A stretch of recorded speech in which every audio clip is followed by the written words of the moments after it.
All right, AMG Hobby Talk number 43. We are back with a Steve co-hosted episode, Collected Scallops, Collected People, and we're color coordinated. Steve, how are you? I'm well and getting used to this solo act and fitting nicely into my new role. There you go. Very nice, very nice. So what we're going to do is, obviously last week we touched on SPX. We're going to touch on it really briefly since it has started selling in the store a little bit. And if you do have any questions or want to check out anything related to any of those products, SPX or any other ones, I'll always put a scrolling ticker across the bottom of the screen with the contact points. Instagram, you can check out amgcollectibles.ca, which is the hub for everything. There are also links in the description. So if you check it out, you can find that information there as well. So if there are any products like that and you want to find out about quantities or any other information related to it, you can reach out to the team. That's the quickest way to get a quicker response. If there is something that's less time sensitive, of course, you can leave a comment here and we'll try our best to answer them week by week as we get through them. I'll go through a couple of comments here in a minute. But if you need a quicker response, use one of those contact points. That's the better way to get a quicker answer on any questions upcoming. So let me touch on a couple of responses from last week. We've got a number. So from last week, we did this actually goes back to a couple of them. So let me start off with the SPX one. This is from last week. So Sanderson or Eric had a response here.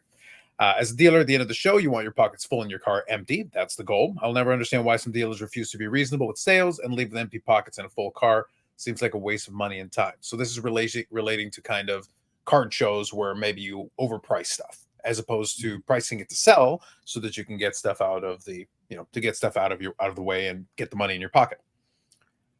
Then we got Gotham Collections who responded to it. So the Beauty Brady card, great video. Steve is awesome at picking up birthday gifts, by the way. I hope he's ready for Christmas. Go Sens go. So we've got that in there. And then a follow-up comment also. Great video as always. Keep them coming. The Sens rookie cards coming. Remember, I'm the only Sens fan in Nova Scotia. So again, Gotham had that covered, both sides. Yeah. Yeah, you actually bought a plush Zamboni toy the other day. So yeah, anytime I get an Ottawa Senators item, he's at the top of my list to pick it up, and he usually does. But it's getting hard. There's only so many Senators, to pursue. So he might have to go back into the old days of the Ottawa back in the 1920s to find some players he needs. Absolutely. And one of the Sens cards that we did talk about actually appeared on the AMG Facebook. By the way, I think I've got that one in the description as well. You can check that out. There's a community of folks on Facebook that ask questions or show off cards and all that. The Sens card that we actually showed off from Allure actually did sell. And so a person was showcasing it on the Facebook page. So you can check that out yourself. And last comment I've got on here is Wesker Griff. So this is Ed. I am familiar with Ed, good buddy who I chat with from time to time. So enjoyed the video and discussion, Carlos, Sherry, and Steve. So this is related to Sherry's National Postmortem. So this was the previous episode to that. Check out some of the previous episodes. We do at least include some information on what the episode was about. The trade nights were insane because Ed was at the National. So he's giving his side of it. But in the basement, people were setting up the entire day. Basically a card show within a card show, which kind of jives with Sherry's experience. She saw it mostly from the trade night perspective, but because you had that space down there, there are people that kind of camped out and set up their cards, and other people were able to do some trades and buy and sell and all that stuff. And yeah, so it was a card show within a card show, and that's Ed giving a different perspective as well. He was a big fan of the Cleveland setup. He liked it quite a bit because I watched one of his YouTube videos talking about it. I think he was in the minority on that piece, but I guess it depends on how your experience went. But it is good to get different experiences and see how different people perceived it. Even though it was the same show, your mileage may vary depending on what you were looking for or the experience that you were trying to have. So thank you to Ed and to everybody else for leaving comments. Appreciate it as always. And like I said, feel free to leave a comment on these videos because it is a nice way for us to know exactly different comments or what's on your mind. Now, I'm going to touch on a couple of topics here today that we'll go through. And by the way, in the same vein, if you do have any thoughts on any of these, feel free to throw them in the comment section because it'll be a good way for us to gauge how you're feeling about some of this stuff. So as I said, we did SPX last week. We went over kind of a breakdown of it. And it's one of those things where the potential is there. Your mileage may vary depending on what you get. It is one of those feast or famine products.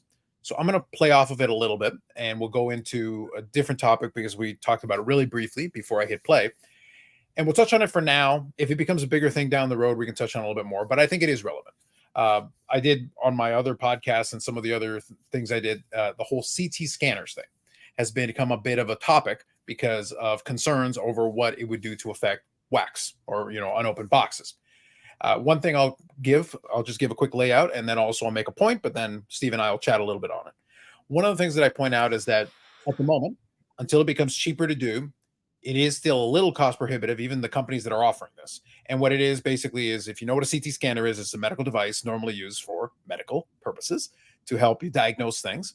But it can be used and calibrated under certain circumstances. And at least there's one company in the space that has started advertising this outwardly for cards, is that you could potentially calibrate it to be able to scan the contents of a box.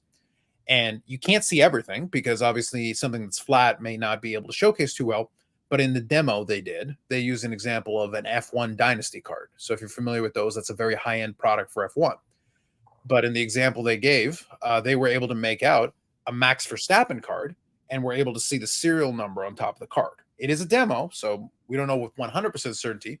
But if the technology can show you that, you'd be able to then make out that this is the big hit because you can see the player and you can see the numbering, and it's Dynasty is a high end card with the memorabilia. You're able to make out enough detail to be able to tell that this is potentially something you might want out of this box. The downstream implications there are that allows something to fix to be in. You would be able to know which box has the good stuff and then potentially move off other boxes to other unsuspecting folks. So just high level thoughts, Steve, and then we'll kind of talk a little back and forth on it. I mean, it's disappointing. I hate that it's come to that. Nothing surprises me, but like you and I talked prior, and I always stress to customers, when you deal with AMG, you have just as good a chance to pull, a case hit as anybody. We don't search our packs. We don't, and it's very frustrating. It actually kind of upsets me because I, enjoy this hobby and take it serious. And, when people come in and ask me if I'm weighing my packs or searching boxes, this and that, it actually really irritates me. Sometimes I'd like to have some choice words with those individuals, but I can't stress enough, when you buy from us, our boxes haven't been searched, haven't been weighed. We have, some customers that come in and, will say, hey, I can get this box $50 cheaper online. And, my comment is, you probably can. And not always, but a lot of times there's a good reason why it's $50 cheaper. Whoever's selling that box probably opened a case, got the case hit, and now they're dumping, what's left. And I always tell people to be aware of that when buying online. And, rest assured, if you got to pay $25 or $50 more picking something up at a hobby shop, if you trust that hobby retailer, you should feel good about having the same opportunity that everybody does. So hearing about this, scanning thing or whatever it's called, it is a little disappointing. Hopefully we won't have to worry about it on a large scale, but you just don't know what's coming down the pipe here. Sure. So I'll touch on a couple of things and also kind of talk to you about something, because I think it's important to give a little bit of context because to your point, there is a certain historical element to this. Now, people trying to find different ways to circumvent unopened product to be able to figure out what it is not new. That's why I want to make sure I emphasize this because it's an important note. Now, also at the same time as I talk, I'll show this quickly on the screen and I'll leave a link in the description if somebody wants to see. There was an interview with the company that is claiming they can do this, and they do show a demo. So I specifically want to focus in on this piece right here. So if you notice what's circled there, this is presumably a demo of them using the CT scanner on a Dynasty box. Well, you can see Max Verstappen there. So you see right there, right where it's circled, you can see, make out enough resolution to be able to tell that. And at the top here, you can actually make out, and if you just let it play a little bit, you can actually see the numbering as well. So it's one of those things where right there, you can see that's out of 10. So again, I'll take it at face value, but it would not surprise me that you could calibrate a machine like that to be able to get that information. Well, Steve, if you know the name of the player and you know the numbering on the card, you have enough information. You don't need to see a vivid color image to be able to figure out more or less what you've got. Now, what that does, though, is it compromises confidence. And that kind of plays into what you were just talking about a moment ago. The moment people believe, and this is why I say we'll spend a little bit of time talking about it today. If it becomes a bigger issue, we can revisit this conversation down the road. But for now, the important takeaway is where it's concerning, the reason why it would be concerning is because anything that removes confidence that people have that they have a fair shake, that they have a fair chance, if they're buying the product, they want at least, whether the odds are against you or not, they want to feel like they got a shot.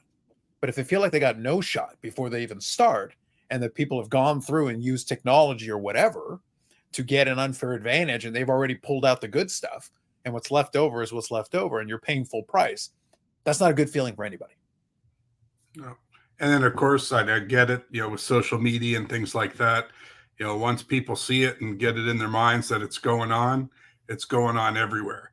So hopefully, our loyal customers in that, and I know they do, they trust that we're running an honest business. But yes, definitely it leads back to, you want to know who you're dealing with in this hobby, because like in any business, there are people that are trying to get one over on you, and we just stress we try to deal with honesty and integrity, and sometimes too when people challenge that, I actually get a little irritated. So salty Steve comes out sometimes when people people challenge me on things like that. Because I made a big commitment coming to work here. I mean, I moved here from Kentucky. I'm from Nova Scotia originally, but I moved here because I believed, in AMG and what they offered, and everything that was discussed. I'm seeing it, so I'm very happy with the way things are going. Very good, very good. We got to be careful. We don't want to incur salty Steve. That would be terrible. Exactly. But I did want to make sure we talked about it because it is relevant. It is an issue that has come up, and obviously it impacts everybody all the way down the ecosystem because it is important. That's why I say we don't want to downplay it. We want to make sure we at least acknowledge it. Unfortunately, there's nothing we can do about it at the moment. Now, what I will say is that I think it is serious enough at the stage, and I think that I've got rumblings that is what's going to occur now. It is in the manufacturer's court now, especially for some of those higher end products. Again, if that example is indicative of what can be done on some of that high end stuff, if you're Fanatics / Tops, if you're Upper Deck with things like the Cup, if you're Panini with National Treasures and some of their high end products, they have to take it seriously. So now they have to be thinking about countermeasures and what they could do to protect, the wax going forward. What can they do to make it more difficult or impossible to be able to get that kind of information? Because again, you want to restore faith that you've got a fair shake. If you're buying, if you've got the means to buy this high-end box, you want to feel like you got a shot. And I think it's really important that they do what they need to do for that. Yeah. And in the past too, I mean, we made changes in the past year or so. I used to buy, if someone came in with a product we may be out of, or, whether it's 3 boxes or 5 boxes, I would hum and haw and buy it. But now, unless it's a sealed, case, I just tend to stay away, even though the person might have good intentions and it's perfectly legit. It's just not, with all that's going on right now, if it's not a sealed product, it's probably not something AMG is interested in at this time. It's just for the benefit of everybody, because we were, in the past, people would come in with 6 boxes, or even the worst is a case that's been put back together. The seal's been broken, but here's a case of stuff. So that's 100% red flag to me. So we don't no longer buy any of that stuff. And that's been, a year and a half, 2 years since we just kind of said, now let's just not do it at all. We want to make sure, like I said, everyone's got a fair shot. And so it's cases or nothing for us right now. I think that's fair. Sealed cases. Yep. Sounds good. So that, like I said, we wanted to make sure we touched on it because it is relevant. If there's more to it down the road, we'll touch on it again. But for now, I wanted to make sure, since it is for the moment one of the big topics circulating around the hobby social media, we wanted to make sure we touched on it here from the hobby shop perspective. Unfortunately, there's not much the hobby shop can do at the moment. They'll try to be vigilant. They'll try to be careful. They'll try to educate where they can. But for now, everybody's kind of wait and see. And they're hoping the manufacturers will do their end of it now, because it is big business for them, and it is critical that the confidence is maintained. So I think they're going to have to act decisively to help everybody across the board and make everybody a little more comfortable so that they feel like they've got a fair shot. So let's move on to kind of a more pleasant topic that also kind of makes me chuckle. So I think you'll enjoy this one, Steve. I figured I wanted to get your first reaction that our friends at Upper Deck have revealed the sell sheet for 22-23, the Cup. So we've got some images from the sell sheet of 22-23, the Cup. Have you seen the sell sheet yet? No. All right, Steve. That's why I said look, I wanted to talk about the serious topic, but now I want to have a little fun. So I'm going to Yeah. I'm going to reveal the sell sheet and some of the pictures and stuff. And we're going to get I want to get your honest reaction to what we've got here. So I'm going to show you some of the items. This is from the Upper Deck Facebook page. I'll include a link in the description to it for everybody if they want to check it out for themselves. I will include a link to it so you can see it for yourself. Now, 22-23, help me out here. Which rookie are we looking for in 22-23? Not Bedard. That's the year following. And I think Caulfield was 21-22. I had my dates wrong previously, but I think 21-22 is Caulfield. What's 22-23? I guess, is that like Matty Beniers and Matt Boldy? I think that's right. Okay. Guys? So Shane yeah. Wright? So it's not so you should not see any Bedard in this one. So by the way, warning, you will not see Bedard in this one, or you shouldn't, because this is 22-3. So we're still waiting on that one. We're still a year behind, Upper Deck. And by the way, this is the sell sheet. This isn't like we know it's coming out imminently, but this is like the sell sheet to show off some of the cards. But all right, we'll leave that for now. But let's move on here and show off some items. All right, so this is the first one. So we've got dual shields. I'll just say personally, I don't mind that dual shields design. Actually, that looks kind of nice. I kind of like that. Can I expand this a little bit? Yeah, there we go. I can make it a little bigger. Perfect. So I actually don't mind the dual shields one. Inked impressions. I'll get Steve's take on it. We've got material sticks, and then we've got expanded materials. At first glance, not bad. The inked impressions doesn't do anything for me, but the other three are not bad. Yeah, I mean, I like the simplicity of the inked impression. So, Sure. obviously on card auto. I actually don't have an issue with any of them. Just hope for what it will cost, that the quality is there. No print lines and printing issues. Hopefully, everything goes smoothly. I think that's fair. Now, one thing also that I'll note, and maybe this is I'm trying to think. I'm going back in my mind because the cup goes back to 05, so I want to make sure I'm not misremembering. But I feel like this is a more kind of like a brown palette than I remember. Usually, the cup has a lot of white. By the way, that's not necessarily a bad thing because it does get repetitive if you stick to the one color. I feel like they're going with more like a kind of a copper or kind of brownish tone on a lot of these cards, which, by the way, might look pretty good. I'm okay with that. Yeah, it gives it a little bit of a change. And again, these are mock-ups, so we'll see what the final finished product would look like. But in concept, I don't mind it. I think it's a reasonable concept. I think it'd be all right. So now we'll look at some of the classic kind of inserts on this one. So you got your limited logos, which I think is kind of interesting. So again, it goes with that kind of brown palette and everything, but it does leave you a nice spot based on this mock-up for the autograph to go in, which I think is smart. Emblems of endorsement actually looks similar to some other years that I remember. So that feels very familiar design-wise. The Trios patch parallel is there. And then they've got this thing called NHL Collection. I don't remember this one, but maybe it was available in the last couple of years. I'm not sure. Quite the autograph there on Tkachuk. You might have to clean that up a little bit. Yeah. That feels like the NHL Collection feels like it almost looks like an exquisite type of design. Kind of I get an exquisite vibe from that one. So okay, so this set here are some ones that they've done in the past. How do you feel about these designs? Actually, again, I like it. It's nice and clean. I like the 3-patch one there, the Cup Trios, emblems of endorsements. Yeah, they're all good. Always like a Nick Lidstrom auto. Yeah. So far so good. All right. Let's see. Let's go to the next slide here. So now we got our booklets. You got to have your booklets. So we've got the brand logo autograph rookie patch booklet. So in this case, they're doing within Adidas. We've got that going on. Concept wise, I don't mind it. I will say as a collector, booklets are a bit of a pain. Housing them and storing. There are some solutions now. You can get one touches for booklets, so that's okay. But they are a bit of a pain to house. The 9-way autograph, though, is kind of neat. I do like if you're a collector of this, it's kind of cool to have the big booklet with a lot of autos. Yeah. I mean, they're attractive cards, but honestly, I hate booklets. They do nothing for me. But yeah, they look sharp, and for those booklet collectors out there, have at it. Yep.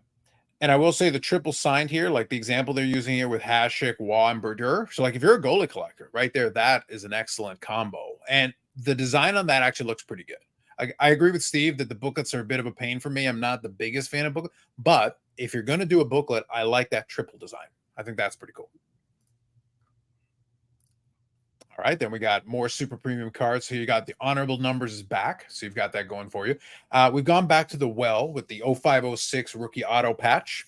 I don't mind the concept of it, but I'm kind of look, I'll just say it this way. I'm kind of sick of them going back to 0506. They've done this like 3 or 4 times. Like at a certain point, you got to let it go. Give it, give the retros a break for a year. Or in this case, it's been a couple of years. This is 22, 23. But we've done the 0506 retro auto patches multiple times for veterans and rookies. Yeah.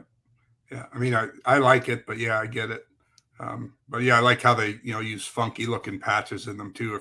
If they all come out like that, it'll kind of be a desirable, attractive set though. Oh, 100%. Like, here's the thing. I agree 100% that I don't mind I like the design of it. But I'll put it this way. I feel like in this case, you Upper Deck are telling me that your new designs aren't as good if you keep having to go back to the design well from 0506.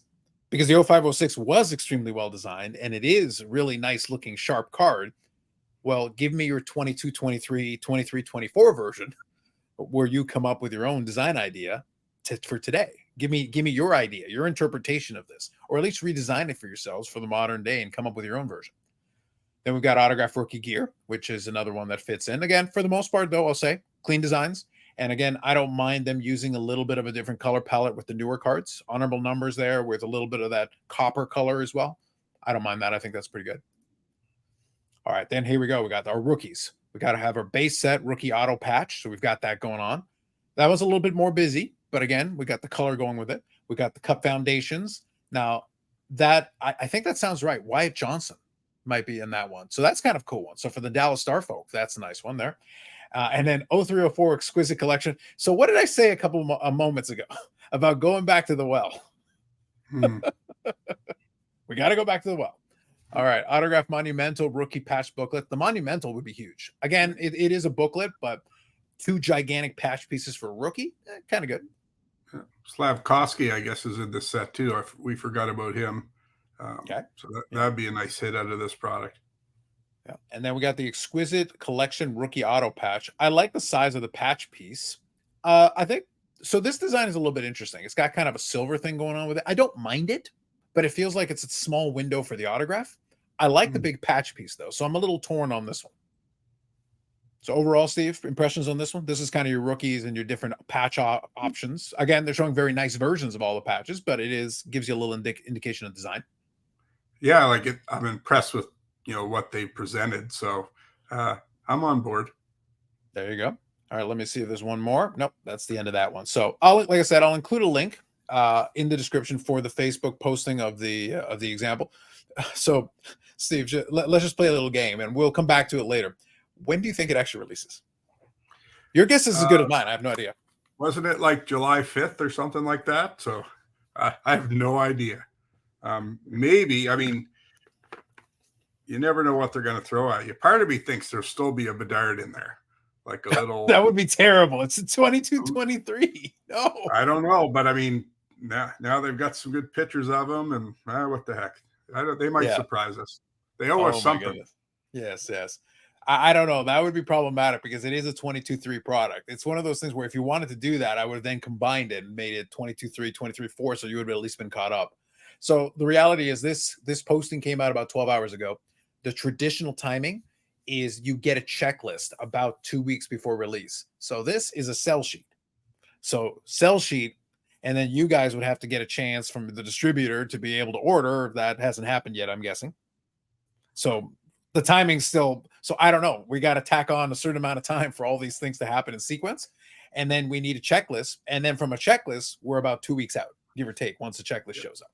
Yeah, and I just tell customers when they contact us about a product, when it's coming, this and that, good sources watch the podcast, because on the Tuesday we usually will say what's coming on the Wednesday. So stay tuned on that, and just like Carlo mentions, all the social media posts. But until it's on my shipping invoice and I know it's on the way, we're not getting it. So it's not coming tomorrow. I can tell you that, because my invoice is right in front of me. There you go. So I wanted to get Steve's first impressions on it. So let's finish up here. We'll show off some cards that came in the store. So we see, ye of little faith, we got ourselves to basically a full episode. So now we're going to show off a couple of cards that came in the store. We'll go through those and then we'll wrap it up and call it a week. So I think another successful outing. So let's do it here. I will share a couple of items and then we can talk through them a little bit here. All right, Steve. So to start off with, we got ourselves some 23 Upper Deck 0809 retro to start off with Luke Hughes, because again, retros, Upper Deck, retros. Then we got a 23 Upper Deck Adam Fantilli, all both in a PSA 10. Start off with some young guns. Yeah, Fantilli's selling well right now, so it's still relatively low pop. So I think we actually had 3 or 4, maybe like 30% of the 10s. We had them, so they're moving now. And of course, that number will rise, but it is hard to get 10s because a lot of chipping on this issue. Absolutely. Then going all the way back to 2004, we got our Upper Deck Marc-Andre Fleury. This is the Canadian exclusive out of 50. So if you go back in time, I want to say, is this 0304? I think 0304 is the number. I believe so. Yeah. And this is also a pop 1, so it's a great card to add to a Fleury collection. Yeah. So the reason I wanted to make sure I made note of this is that, so number one, Canadian exclusive out of 50, obviously fairly low number to begin with. And then on top of it, it is in a PSA 10. So very good in terms of grade. Now, one other thing is that 0304 and then 0405. 0405 was the lockout year. That year, the amount of products shrunk by a lot because of the lockout. 0304 was a full season, but obviously between the 2 years, it was a little weird with the production changes because of the lockout and the threat of a lockout and all that. So that couple of years altered a lot of the production runs on a lot of things. So there's some stuff from those years that's a little bit tough to come by. So just bear it in mind. But Marc-Andre Fleury was very, very popular right around that time because he was the search. He was what people were looking for. Then we got Artifacts, Marc-Andre Fleury, the jerseys. So we got a Team Canada jersey there, numbered to 12. And we got 2 jersey pieces. So we got a little Marc-Andre Fleury theme going on. Another pop 1. Nice. So that's also in PSA 10. And then we got here a Synergy, Connor Bedard, cranked up. And this looks like it's an acetate card, I believe. Yeah. Then we got that in a 10 as well. So if you got your Bedard there from Team Canada. And then this is Power Play. Now, Power Play, this is, I don't consider this, well, actually, Power Play is a set. So this would be a Crosby rookie, I believe, 0506. Yeah, rookie year. But and it actually it's not a super easy 10 to get just because of the borders, and it is notorious for quite a bit of chipping as well. So not super expensive, so a good low-end Crosby rookie. Absolutely. Then we got here a Bowman Chrome U Zach Edey. I'm not too familiar with this person, but for Purdue in a PSA 10. So anything particular about this player? Well, he's Canadian, so had to get, and he was just drafted by the Memphis Grizzlies, so hopefully he'll be a good pairing for Ja Morant, and hopefully Ja Morant won't get caught waving guns around on social media this year. But I think he won College Player of the Year 2 years in a row. So I think he's got some work to do, but I think he's like 7'3", so you can't teach tall. So hopefully he adjusts to the NBA, and it's great that Canadian. We could have used him on the Canadian Olympic team, but he declined. So next Olympics. There you go. Well, being a 7-footer does help. It gives you at least a chance. Then we got another Brad Marchand here. We featured it. So this is a Players Club, Brad Marchand out of 15. That's a very tough card. This was also the Jamie Benn rookie year, so I'm familiar with this one as well. But the Players Club, obviously with, again, dark borders. So then a PSA 10, it is well done, especially with the border across the top as well. This one is very prone to chipping. So getting it in a 10 is very solid. Then we finish up with the trio of Gretzkys. So if you like yourself some Gretzkys, we got that going on. So first one is an Upper Deck Gretzky numbered to 250. Now, is this an oversized card? Is that the deal with this? Yeah, one? They're all oversized cards, and they all come with the Upper Deck authentication. Yeah, we picked up 3 of them, and of course, doesn't hurt to have a couple Gretzky autos. And I actually hadn't seen this one before, so it kind of caught my eye, when it came in. Absolutely. The first one is a national hero, it looks like, is the subset here. Again, it is an oversized Gretzky card. Now, oversized also means you got lots of room for the auto, which is nice. I don't know if die cutting an oversized card was necessarily the move, but No. I'll give him credit for trying. But it is tricky. And oversized cards are a little tricky to house. You need usually those bigger top loaders and stuff like that. But it is an interesting looking card. I like this one. It's Yeah. busy, but I like that it's got a dual all-star thing going on. Again, it's die cut, an oversized card. Die cut, again, dangerous. Yeah. But I like that they were a little more ambitious with this one. Yeah. Yeah. And this one actually, the corners and that actually survive. So again, I don't even know if I've seen this one before. I guess it's then and now it's called. So yeah. And the auto's nice and bold, but and again, they're upper deck authenticated. Absolutely, absolutely. And this one is hand numbered to 99. There you go, very appropriate. By the way, a quick side note, Steve, I kind of want to go back to the old All-Star jerseys. I'd like to see a couple more like the jersey on the left. I think that'd be kind of fun. Like the old school ones. Yeah, but look, I think we need to go, if we want to do that though, I think we need to go back to like the Campbell's conferences. Like we need the conferences with names. Yeah. I appreciate the old Western Conference and Eastern Conference, but come on, Campbell's conference, let's do it. I think we can put that back in play and then get the colorful all-star jerseys. By the way, the thing with the colorful all-star, in addition to being eye-popping like that, don't you think that patches from that would look phenomenal? Absolutely. The cup and stuff like that, it would look great. I think that'd be awesome. People would enjoy that. Now, last one here. I've definitely seen this one before a number of times. So this one's from SP, and this is 2,500 points, career points autograph. So again, is this one? Yeah, this one's an oversized card as well. Again, die cut. Upper Deck likes this oversized die cuts here. It seems like the theme of these particular cards. Yeah. And just like you, I was familiar with this one when it came in. So, and again, just slabbing it in the PSA holder just cleans it up a little bit and presents it well. Yeah. Well, it'll protect it. It'll give it at least the holder that it needs, because an oversized card, you need a holder for those ones to protect it as best you can. Now, this one here is hand numbered to 1,000, but I would say don't let the number fool you. We are familiar with it. We definitely have seen it around, but it is a very cool card. And since it's SP, it's definitely got a lot of the foil. So it's definitely going to pop as far as color on that foil. And I was impressed that they were able to get the autograph on there without smearing too much, because on that particular gloss and foil and all that stuff going on, finding a spot where you can sign it is a little bit tricky. Wayne, I think, did probably about as well as you could do. Just put it on the white jersey. At least they made it a white jersey. Yeah. So very kind of cool looking card. It is different. And I like the fact that it's a little change of pace from a lot of the regular Gretzky autographs we're used to seeing. So I think that's kind of a cool way to finish things off. Perfect. So there it is. We got a full episode in. We were able to talk through a couple that we got first look at the new cup. Good luck. You know what? So I said I wanted to get a couple things. So let me get a couple comments from you folks. So first of all, I want comments on all or a couple of the following questions that I have for you. So folks in the audience. So number one, what do you think about oversized cards for autographs? We'll use those Gretzkys as an example. It can be kind of cool, but at the same time, it is a bit of a pain to house. So it's a little bit of plus minus. So first, I want to get your thoughts on that. Second, what do you think about the designs for that new cup that we just looked at in that sell sheet preview from Upper Deck? Love to get your thoughts in terms of what you think about it. And number three, predictions on when it releases.